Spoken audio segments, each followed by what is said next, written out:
Welcome to my channel and thank you for watching.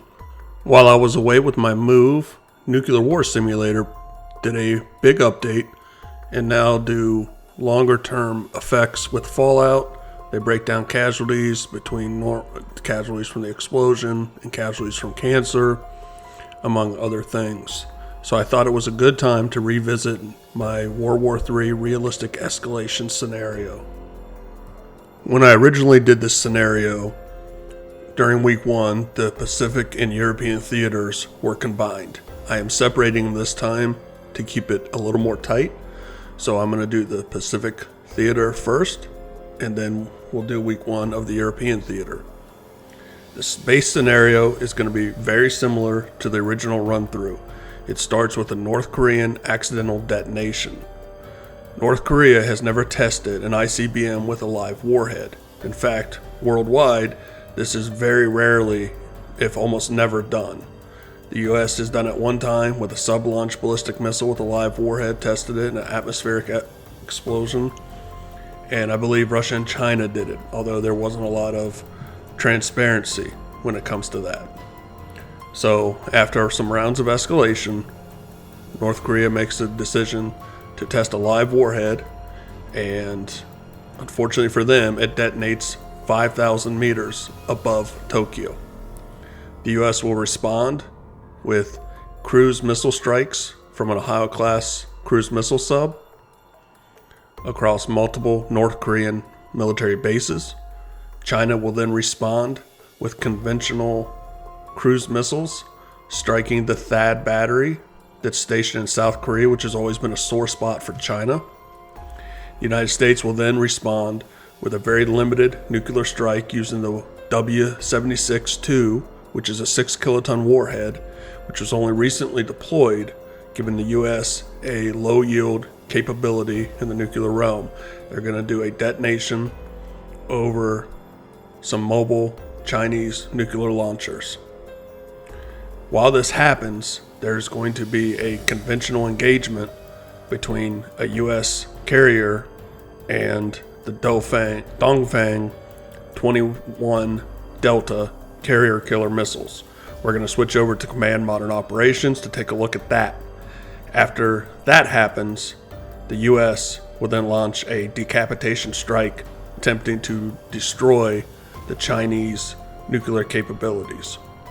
And then China will respond accordingly, and we'll wrap up week 1.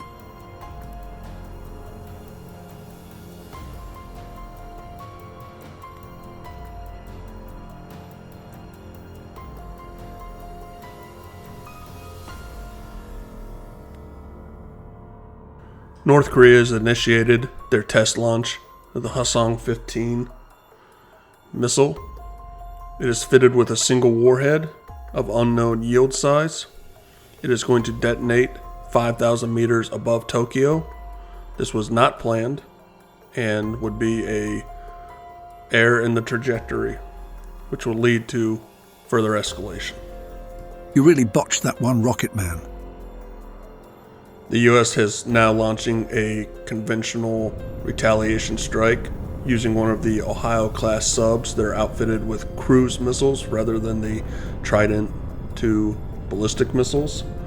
4 of the 18 Ohio-class subs are armed with those cruise missiles. Those would be the Tomahawk cruise missiles, and they're usually armed with up to 154 of them. This will represent a strike with 60 of those missiles. These are going to be conventional warheads, so very fractional of nuclear warhead yield capabilities. And they're going to strike against multiple North Korean base locations. China has responded to the US by launching cruise missiles from one of its Type 55 destroyers, targeting the THAAD battery in South Korea.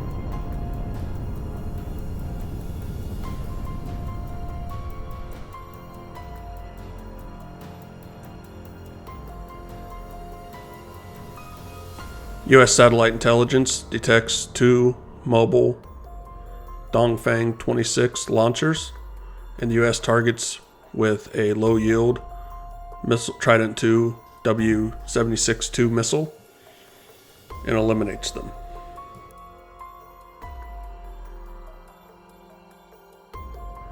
China has a very strict no first use policy that they have reiterated multiple times. They've been very clear in their communication that nuclear war cannot happen. In this case, though, that threshold has been crossed.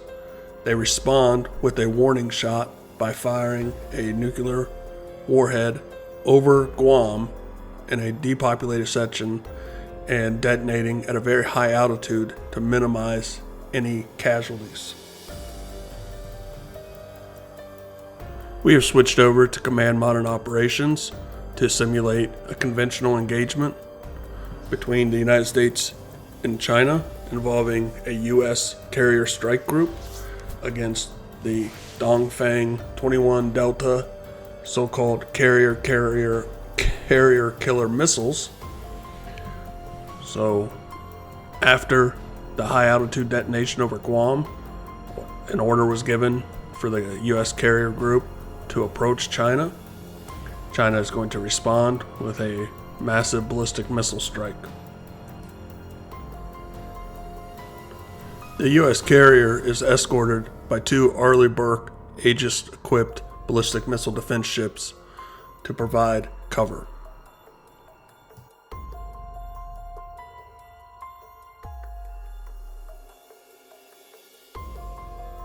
Between the destroyers and the carrier, they're armed with a variety of ballistic missile defense weapon systems, including the SM-3, the RIM-161s, they have CRAM for up close. It's really a question, though, of number of defense systems versus incoming missiles. And in this case, there are a crap ton of incoming missiles.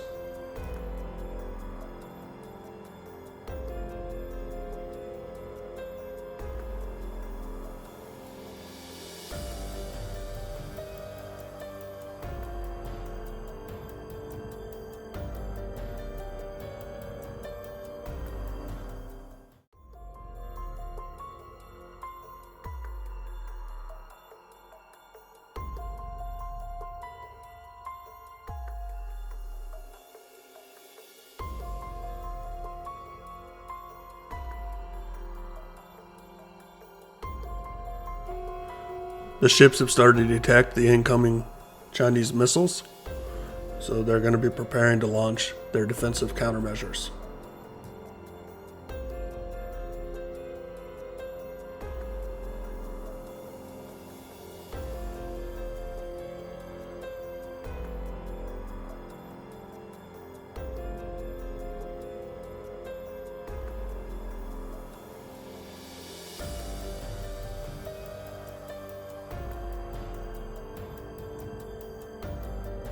The carrier, which is the target, is also going to make an abrupt change in direction. If you've never seen a carrier turning under high speed, check this video out. They can move a lot quicker than you think.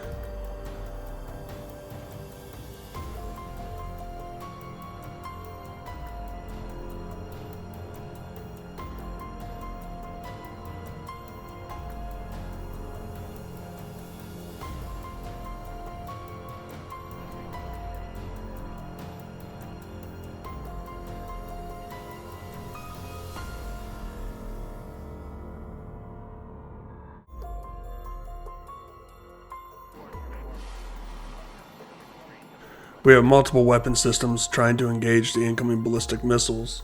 The lead destroyer is firing off RIM-162 Alpha ESSMs. We have the other escorting destroyer firing off SM-6s, and we have the carrier itself firing off RIM-116 Charlies.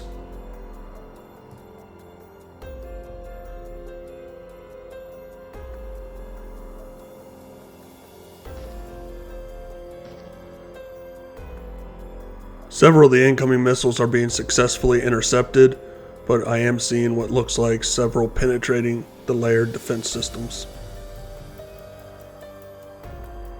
The carrier's taken enough damage that it is sinking. It'll still be afloat for a while, but it has suffered catastrophic failure.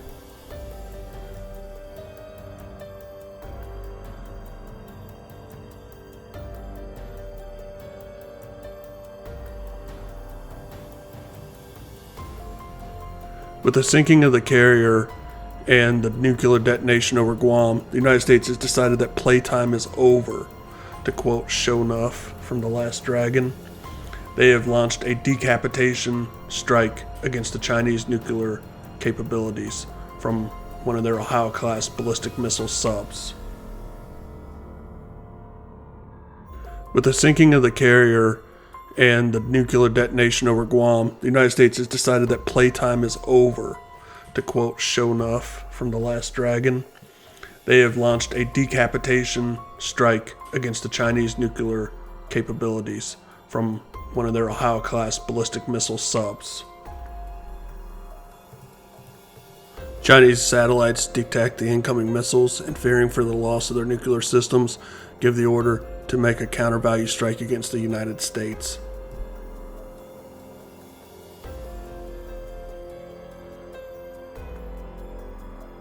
A lot of the Chinese nuclear weapon systems were destroyed before they had a chance to fire, but approximately a dozen missiles were able to be launched and targeted U.S. population centers. Let's examine the casualties. So the United States lost over 8.9 million people, approximately 2.8% of their population. China, 1.6 million, 0.1%. We see much less casualties for South Korea and North Korea because those were all conventional strikes, which would only have a fraction of the losses. One reason why the United States had a much bigger rate of casualties than China was, the U.S. was targeting nuclear sites, which are in less populated areas generally, versus China, with their limited amount of missiles that were remaining, targeted U.S. population centers. This is week one.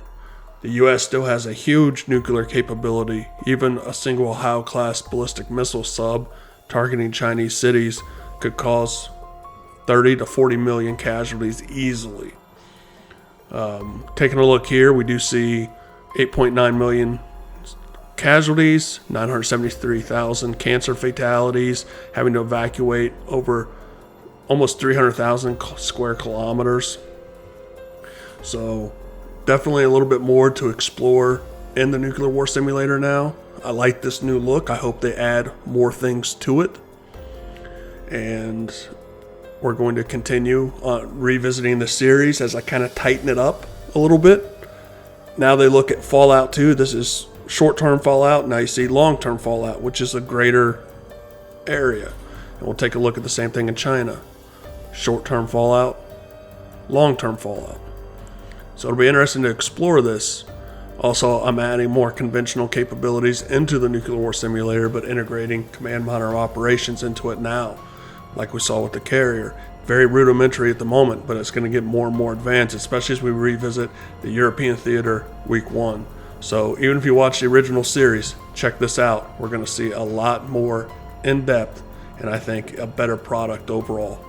And as always, this is Democracy Manifest. I could use a scotch and a nice succulent Chinese meal. Have a good one.